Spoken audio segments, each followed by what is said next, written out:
Bueno, como influenciado del marketing en la industria del videojuego, te voy a mostrar primero el primer gran juego de fútbol de los 70, juegazo.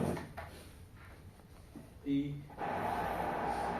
well, here it is again, and you have to say it's the perfect delivery into the danger area. And what a clever bit of play it was from Messi. You're right to take his name. Let's to open the scoring here. A goal! Bueno, en medio pasaron muchas cosas, pasó mucho marketing. Vamos a hablar un poquito del contexto. Este es el primer videojuego, la Odyssey.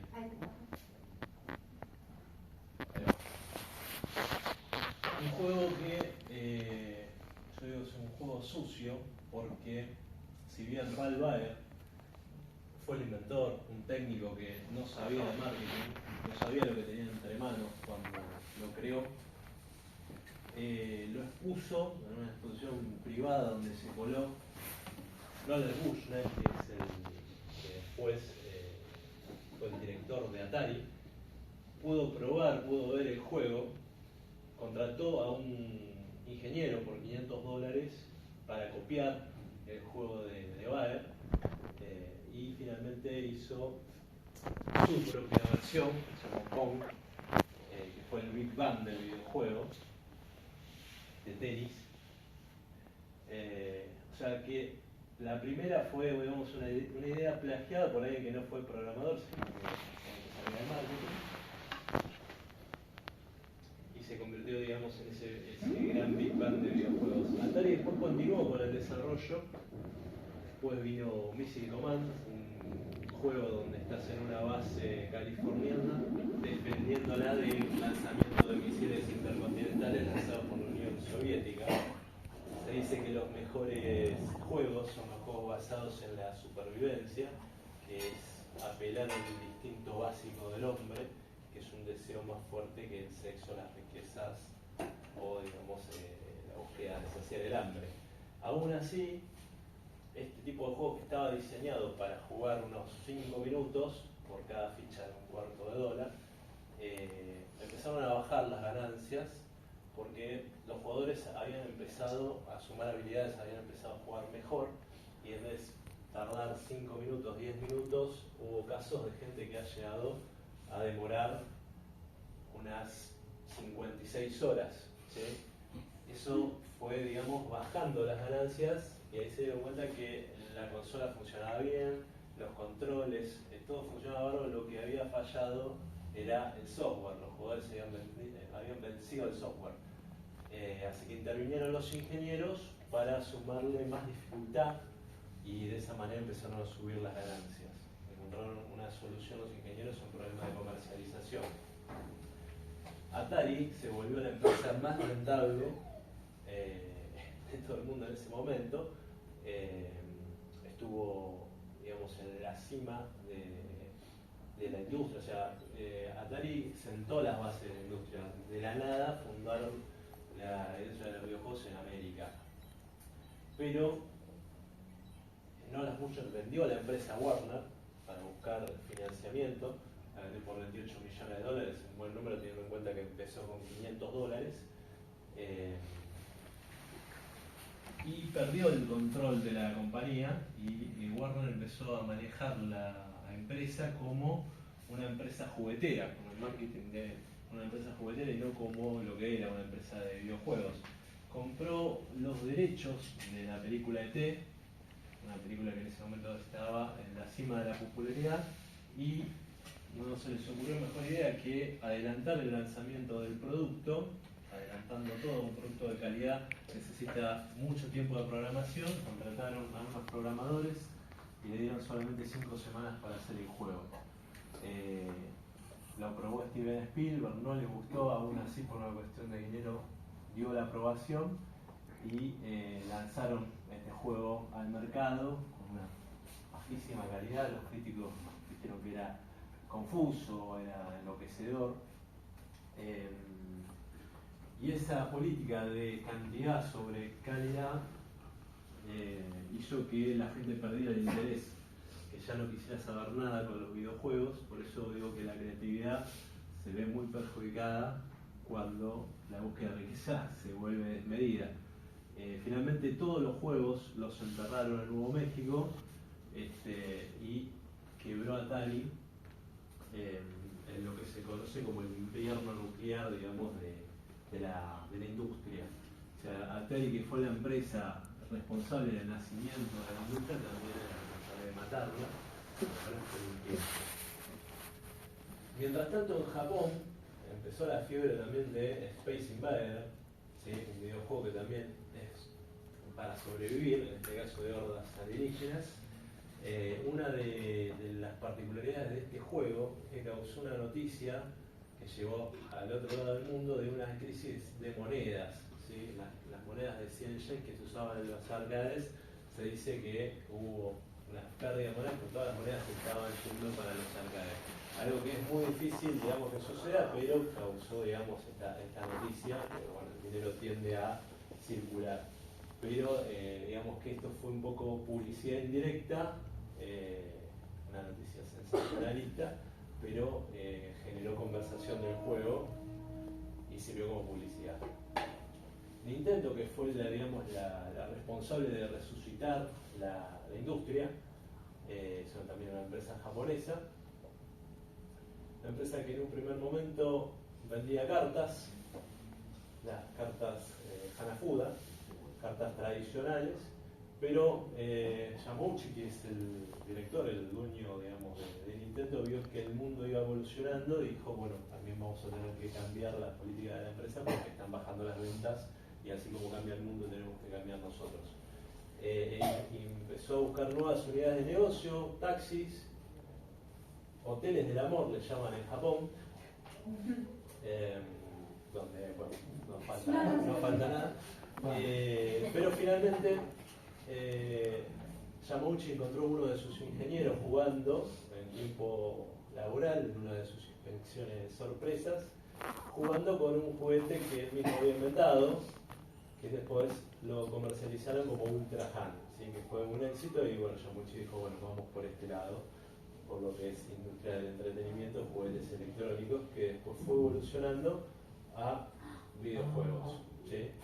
En este caso, esta es la Super NES, que fue lanzada imitando el formato de una videocasetera, un VHS, ya que cuando la lanzaron en Estados Unidos la gente no quería saber nada con videojuegos, entonces enmascararon un poco el producto y lo lanzaron para que la gente pensara que era otra cosa, ¿no?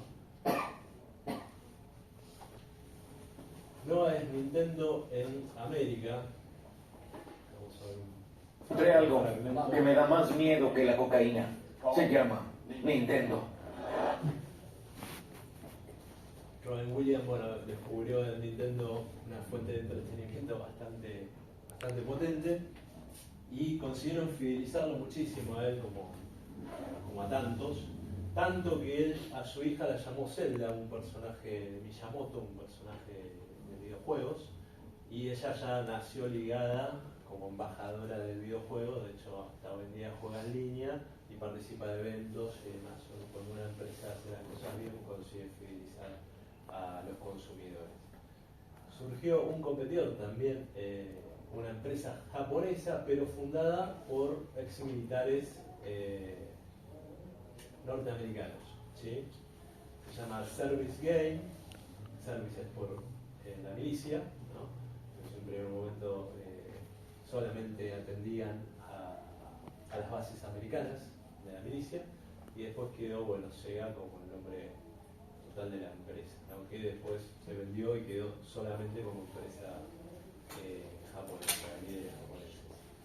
Sega, que junto a Sonic, que es un personaje emblema, lo crearon justamente en contraposición de Mario. En esa época hubo una gran rivalidad que hizo que ambos innovaran, tanto en tecnología como en producción de nuevos periféricos. O sea, ellos fueron rivalizando en todos los aspectos del marketing, no solo en la promoción, sino en los productos y en la distribución.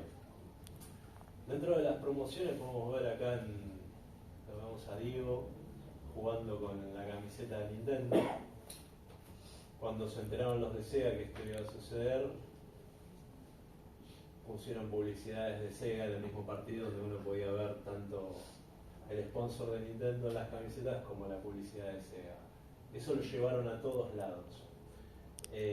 Pero Nintendo, que consideraba que había resucitado la industria, sentía que era el de pertenencia y tenía prácticas monopólicas, que Sega, cuando quiso entrar al mercado, se encontró con ese monopolio y no encontraba cómo distribuir su producto, no encontraba dónde venderlo porque ningún minorista se lo permitía. Le decían que solamente vendían Nintendo y eran las reglas de Nintendo o nada. Entonces Nakayama de Japón lo contrata a Tom Kalinske, alguien que conoce muy bien el mercado norteamericano y que consiguió con distintas técnicas de marketing, algunas medias cuestionables, pero muy efectivas, consiguió que Walmart vendiera sus productos. En este caso, Bentonville, una ciudad en Estados Unidos, él después la llamó Segaville, porque Walmart, que no le permitía vender sus productos, él empezó a comprar espacios publicitarios en todos lados de la ciudad. Consiguió comprar un local que estaba justo enfrente del supermercado, donde la llenó de todos los productos de Sega, para que todos los empleados de Walmart en el horario de almuerzo se crucen a jugar, y consiguió también locales para que los chicos cuando salgan de la escuela puedan ir a jugar también, todo gratis. Toda esa demanda hizo que Walmart tuviera que, digamos, llamar a Kalinske y pedirle, bueno, ahora sí, podés vender acá, porque ya los había cansado, había hecho tanta promoción y produjo tanta demanda que Walmart tuvo que aflojar, y el resto de los minoristas le perdieron el miedo a Nintendo y empezaron también a vender los productos de Sega. Tuvo varias estrategias, no solo en lo promocional, donde ellos pregonaban que ellos hacen lo que Nintendo no puede hacer. También tomaron una estrategia de precios, bajaron la consola $50 menos que la consola de Nintendo. No solo estrategias de precios, sino que el producto. So what's blast processing do? Hablaron también de una herramienta que se llama Blast Processing. Blast Processing en realidad es una característica del hardware que no tiene ninguna característica real de velocidad. Solamente fue una técnica de marketing donde escucharon un nombre que les causó un nombre, digamos, medio marketinero, y dijeron vamos a vender con esto. Por eso digo que es vender humo, porque no hay ninguna característica que haga Sega más rápido que Nintendo, pero fue una campaña publicitaria súper exitosa que consiguió poner un producto por encima del otro, y sumado a la promoción consiguieron levantar el mercado. Lo que están por ver son escenas del más violento de los nuevos juegos de video, Mortal Kombat. Sangre que brota constantemente de las cabezas. Y un jugador gana esto que llaman una secuencia de muerte, sacándole la cabeza a su oponente con su espina dorsal completa. Encuentro este segmento profundamente ofensivo y creo que simplemente debería salir del mercado. Bueno, Mortal Kombat es uno de los juegos donde Nintendo pierde una batalla muy importante. Nintendo apuntaba a un público etario más infantil y no quiso permitir que este juego salga en su plataforma con tanta sangre y demás. Y Sega buscaba el hermano mayor, buscaba un público etario más adolescente, entonces les brindaba juegos más para ellos. Buscó Kalinske comprar licencias en Marvel, en deportes, en la NBA, en todo tipo de licencias para darle un catálogo de juegos más nutrido al público adolescente. Y uno de ellos, el más emblemático, fue Mortal Kombat, que en el juego de Sega se podía ver la sangre y se podía ver todo el contenido violento que en Nintendo no se podía ver, y eso, digamos, apoyó a la teoría de Sega que vendía para otro público y que la Nintendo era solamente para niños. Fue una batalla perdida y que terminó haciendo que el mercado se lo empiece a liderar Sega después de lo que pasó con Mortal Kombat.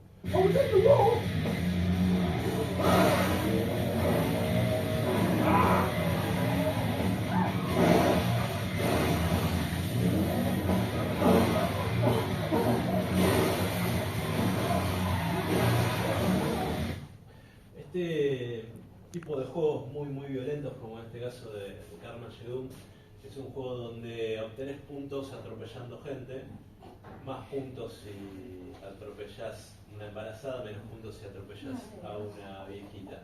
Este tipo de juegos generó muchísima polémica, mucha controversia que hizo que las ventas se dispararan. No fue el único caso de juegos violentos, por eso, digo, aparte de Mortal Kombat estuvo Carmageddon, Night Trap, Lethal Forces, Burnout, que fue un juego que también usó una estrategia de marketing muy particular, que el día del lanzamiento del juego de carreras, publicaron que todas las multas de aquellos jugadores que vayan a comprar el juego iban a ser pagadas por la empresa.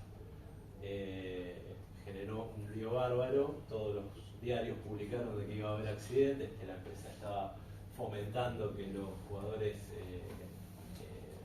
puedan llegar a tener un accidente a la calle solamente para ir a comprar el juego, y un día antes del lanzamiento cancelaron esa publicación de pagarle a los jugadores, que ellos decían vamos a aliviarle las cargas económicas a los jugadores, no, en realidad no estamos fomentando nada.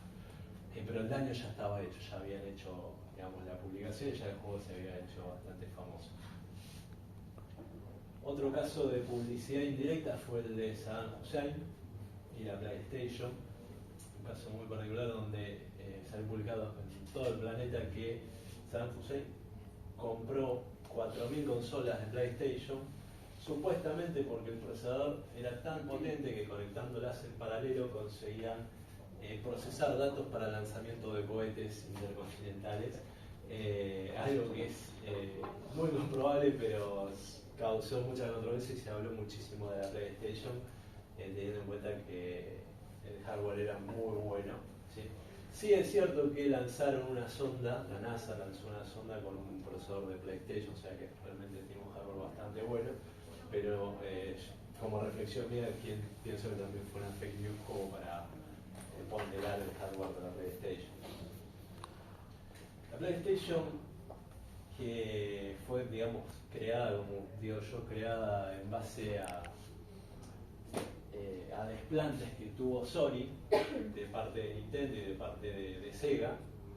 Yo digo que es el fruto del deseo de una venganza, ya que tanto Nintendo como Sega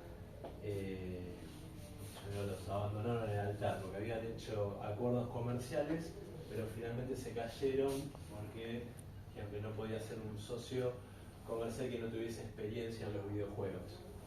En el caso de Nintendo, que había firmado un acuerdo con Sony, al día después de que Sony lo anunciara, ellos anunciaron otro trato distinto pero con Philips, porque tenían mejores condiciones con Philips, rompiendo, digamos, una regla tácita que es el Kiretsu, se llama, que entre japoneses tienen que, entre una empresa extranjera y una japonesa, los japoneses tendrían que hacer tratos entre ellos. Pero bueno, decidieron romper esta regla y Nintendo hizo trato con Philips y dejó a Sony haciendo solamente partes para su consola.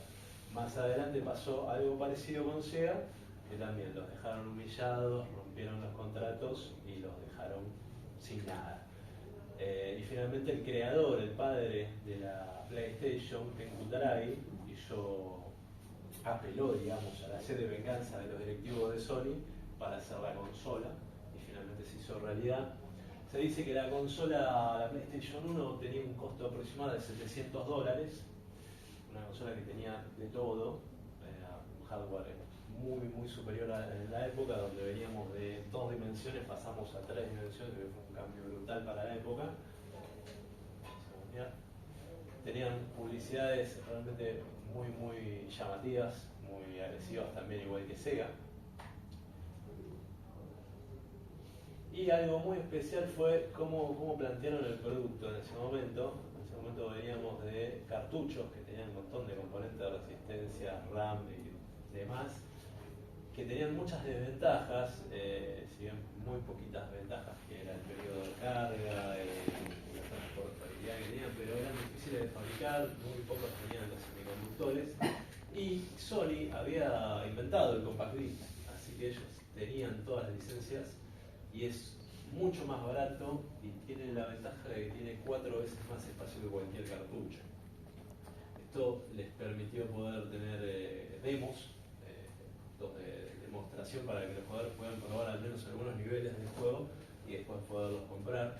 Y les dio libertades a todos los desarrolladores que antes no tenían, porque tenían muchos problemas con los fabricantes de los productos. Una vez que ya tenían toda la consola preparada, tenían los desarrolladores, el Compact Disc, el hardware, mandaron en la E3, que es la feria electrónica de entretenimiento, donde se juntan toda la industria, digamos, de videojuegos, a Steve Reich, que era un directivo de Sega, que llamado por Sega le decían el terrorista del marketing, una persona que a cualquier precio llegaba a sus objetivos.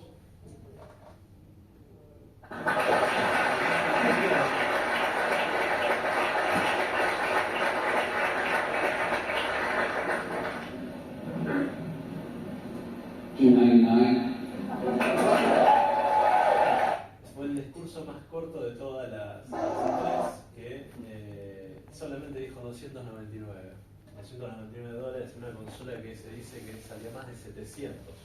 Un poco estrategia de dumpling, pero también hay que tener en cuenta que las consolas se venden con la estrategia, digamos, de navajas y cuchillas, una estrategia de más de 100 años que empezó a implementar Gillette, que es vender a costo las navajas y recuperarla con el precio de los consumidores de las cuchillas, que también lo hacen las impresoras Hewlett Packard, que también lo sigue haciendo Sony hoy en día con la última PlayStation, que se dice que solamente ganan $18 por consola vendida, que en realidad eso con la estructura, con la distribución se termina perdiendo, pero ellos piensan en recuperar solamente con los juegos, ¿sí?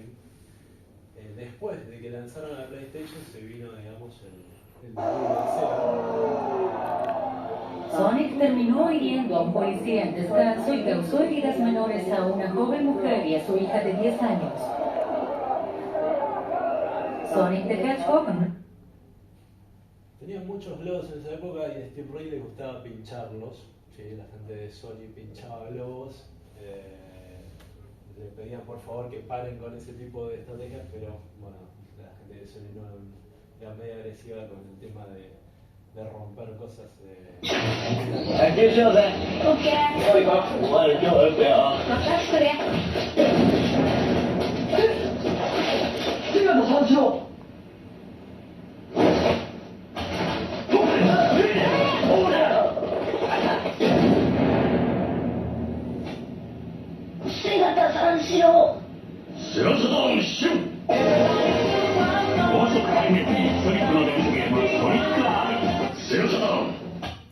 Segata Sanshiro fue el contraataque de Sega. Segata es el guerrero japonés branding de la empresa que fajaba a cualquiera que no juegue a la consola. Muy parecido a lo que después vino al queso del panda, que también se ponía violento el panda si no me compraba. Segata fue unos 5 años antes de esa campaña publicitaria. A pesar de que en el mundo Sega estaba perdiendo la batalla a todos lados, en Japón tuvo un buen arranque gracias a la campaña de Segata.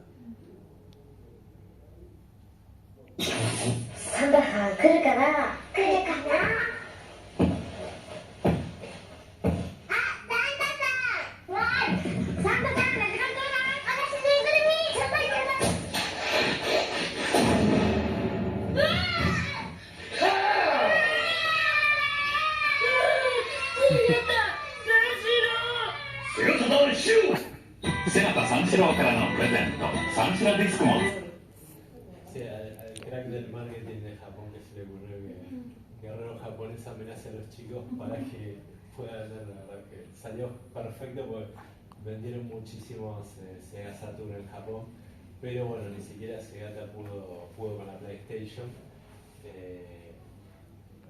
PlayStation lideró el mercado y Sega nunca lo pudo recuperar. Ya tengo algunos de los números de PlayStation, de Sega y de Nintendo después del lanzamiento. Sony consiguió el liderazgo y perdieron en todo el mundo y Japón también. Consiguió ser la consola más vendida del mundo y sigue liderando el mercado. Después de haber perdido el mercado, lanzaron esta publicidad.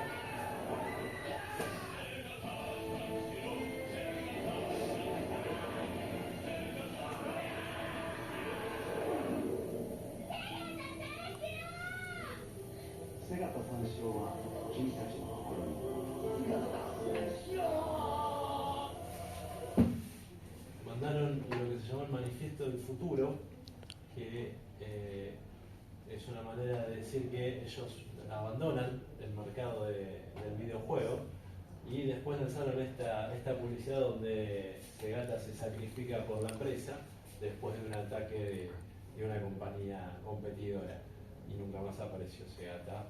Fue, digamos, murió en la pantalla y murió Sega también.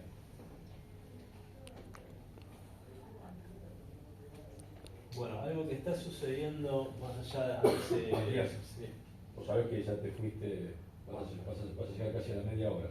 pero ya terminé. Son 2 fines. Antes se jugaba con una ficha, una vida. Hoy por hoy fueron evolucionando los mecanismos de monetización, ¿sí? Y también han surgido otras cosas como la adicción y la ludopatía. Si bien los videojuegos no se pueden considerar una droga, hoy por hoy existen mecanismos como las loot boxes, que es algo parecido a una máquina tragamonedas. También los sobres del FIFA, que son también, digamos, como sobres de figuritas que uno paga y no sabe lo que le va a tocar, donde se está recaudando muchísimo dinero, y existe una comorbilidad entre la gente que se adicta a jugar a los videojuegos y que además es ludópata, ¿sí? Es muy peligroso para los chicos que se acostumbran ya de niños a este tipo de estímulos, y son mucho más propensos en el futuro a ser ludópatas digamos, en un casino o etcétera, ¿no? Otra técnica de monetización también que están usando los juegos ahora es el product placement, que es, por ejemplo, acá Obama hacía campaña en muchos juegos, se salían sus publicidades donde se lo podía ver, y es algo muy usado en todos los juegos, que empiecen a ubicar productos en los mundos abiertos, como se puede ver, por ejemplo, en la película Truman Show, donde hay el product placement intrusivo que te saca un poco del flow, que te saca un poco de la experiencia de inmersión del juego, y hay otros que, bueno, están bien colocados, que no afectan a la experiencia del juego. Bueno, mi conclusión en base a todo lo que he estudiado, que si bien lo he recortado bastante, es que los líderes, digamos, de todas estas empresas, Yamauchi, Oga, Steve Ray, Kaliski, ellos no eran técnicos, no eran ingenieros, no hablaban el lenguaje de programación, ellos hablaban el lenguaje del marketing. Y fueron ellos los que sentaron las bases de lo que hoy es la industria de los videojuegos. Es decir, hay muchos artistas trabajando para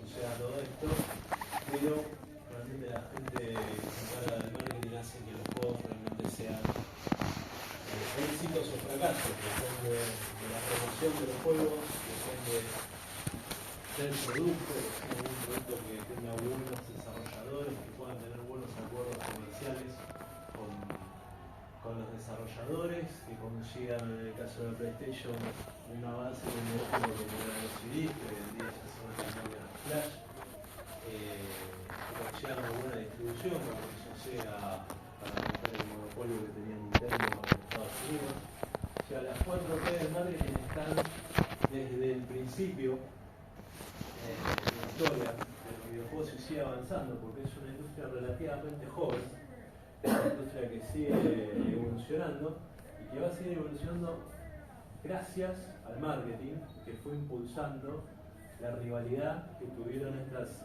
compañías. Hoy en día sigue siendo líder PlayStation, pero bueno, es una industria joven y vamos a ver qué pasa. Y la conclusión es que somos campeones del mundo. Bueno, cuando termine se aplaude.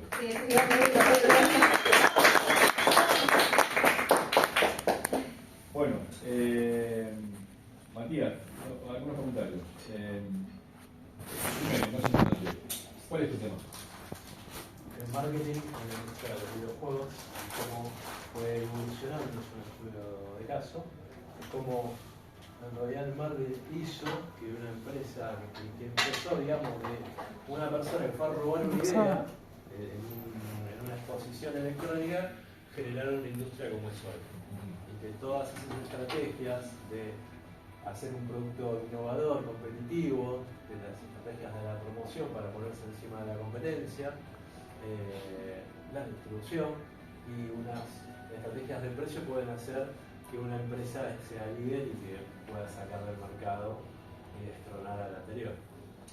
Bueno, esto es lo primero que tendrás que haber dicho en tu trabajo, porque, digamos, en ningún momento mencionaste el tema de tu trabajo, en ningún momento contextualizaste la presentación, ¿sí? O fuiste derecho a mostrar los videos y empezaste a relatar los videos. No haces un anclaje de los protagonistas, en el sentido de las marcas que aparecen, si bien son conocidas, no importa. Digamos, se supone que vos estás haciendo una presentación en la cual, digamos, tenés que dar la información que vos presuponés y quizás no tengan del otro lado la audiencia. ¿Sí? E incluso los personajes, no solamente las marcas, los ejecutivos o los que si bien los nombraste, no contextualizaste ninguno. ¿Sí? Como decir, bueno, ¿quién es quién? En definitiva. ¿Sí? El tiempo. Y por eso, pero digo, y ahí vino una de las cuestiones que también es compleja en esto, que es, yo dije, las presentaciones son 15 minutos, porque siempre son 15 minutos. Incluso si vas a dar una tesis de doctorado, son 300 páginas que haces, son 15 minutos. En 15 minutos tenés que compendiar esas 300 páginas. Porque es parte de la precisión, el foco puesto en el tema, el contexto descrito para que te genere un anclaje en el tema, cuál es el objetivo y cuál es, en definitiva, la conclusión a la que vos llegás. ¿Me explico, no? Sí. Entonces vos quizás te extendiste mucho en el proceso histórico, mucho en lo visual, está bueno, es interesante, pero no deja de desequilibrar la balanza a la hora de lo que significa también la presentación, porque la presentación es parte del trabajo. ¿Sí? Si no solamente uno se lleva algodón que lo lee y lo califica, listo. La presentación es parte del trabajo también, ¿se entiende? ¿Y cuál es para vos el vínculo más directo que existe entre el marketing como disciplina y la propuesta de estudio que hiciste vos? La propuesta de cómo lo estudié, para mí lo más directo, que fue, digamos, cómo lo fui planteando, fueron las 4P de marketing. Como con esas variables, desde un principio fueron manejándose las empresas. Y, digamos, aparecen en el desarrollo del trabajo elementos que son como si fueran micropuntos literalmente de marketing que sorprenden, digamos, sobre todo por la particularidad de la historia, porque no es una historia digamos muy laxa que digamos, es una historia teñida de sangre, teñida de violencia, simbólica, pero violencia al fin. Y eso en un punto de evaluación para vos, ¿está bien o está mal? Pero es decir, no está ni bien ni mal, para mí es algo que pasa siempre, yo creo que es un gris, no hay buenos ni malos acá. Pasaron cosas, por ejemplo en el caso de lo que está sucediendo ahora mismo con Xbox, ¿sí? Ellos, teniendo en cuenta que Estados Unidos generó la industria, generó el primer videojuego, fue Atari, una empresa que si bien el nombre es japonés, no las gusta, y todos los que la crearon son norteamericanos. Y la Xbox, cuando quisieron recuperar el mercado, porque después lo coparon los japoneses, pensaron que era buena idea llamar Midway, por la batalla de Midway, donde Estados Unidos bombardea a Japón y le gana esa gran batalla. Pensaron que era buena idea llamar a la consola Midway. Finalmente Bill Gates dijo, no pongamos ese nombre porque necesitamos algunos componentes de gente japonesa, entonces evitó esos conflictos. Pero el tema de la guerra en el medio también tiene implicaciones. ¿Sí? Japón y Estados Unidos, por ejemplo, en SEGA, los conflictos internos que tuvieron fueron entre los japoneses y los americanos, no era la Segunda Guerra, sino que era SEGA de América contra SEGA de Japón, y por eso terminó implosionando la empresa. Así que no creo que sea bueno ni mal, son cosas que van desarrollándose, también por cosas del pasado, por problemas internos y también la competencia, porque a veces que una empresa puede hacer todo bien, pero la otra puede hacer aún mejor. Pero no hay prácticas de marketing que se hayan implementado en el proceso histórico de estas marcas que hayan corrido los límites, digamos, de lo ético en algunos casos. Y te parece bien o te parece mal. ¿Vos lo harías?